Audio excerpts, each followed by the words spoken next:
বলিউডের জনপ্রিয় নৃত্যশিল্পী ও অভিনেত্রী নোরা ফাতেহিকে দেখা গেল কান্নারত অবস্থায় মুম্বাই বিমানবন্দরে।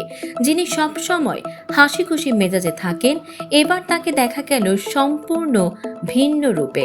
রবিবার 6 জুলাই বিমানবন্দরে প্রবেশের সময় নোরার মুখে ছিল গভীর বিষাদের ছাপ।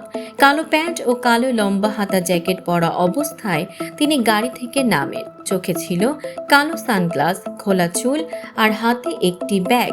চোখে সানগ্লাস থাকলেও ক্যামেরায় ধরা পড়ে চোখ থেকে গড়িয়ে পড়ছে অশ্রু।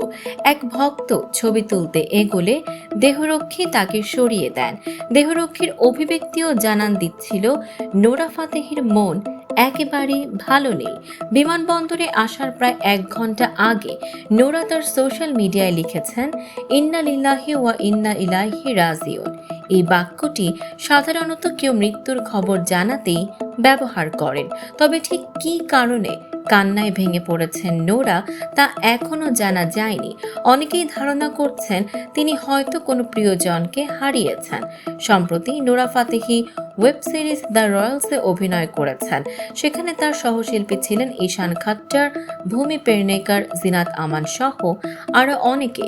অভিনয়ের পাশাপাশি তার নাচ এবং রিয়েলিটি শোতে বিচারকের ভূমিকাও দর্শকদের মুগ্ধ করে বারবার।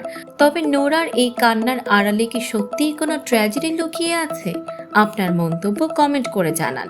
সাম্প্রতিক ও চমকপ্রদ সব খবর পেতে ফলো করুন আমাদের ফেসবুক পেজ CB24 টিভি এবং সাবস্ক্রাইব করুন YouTube channel CB24 TV official.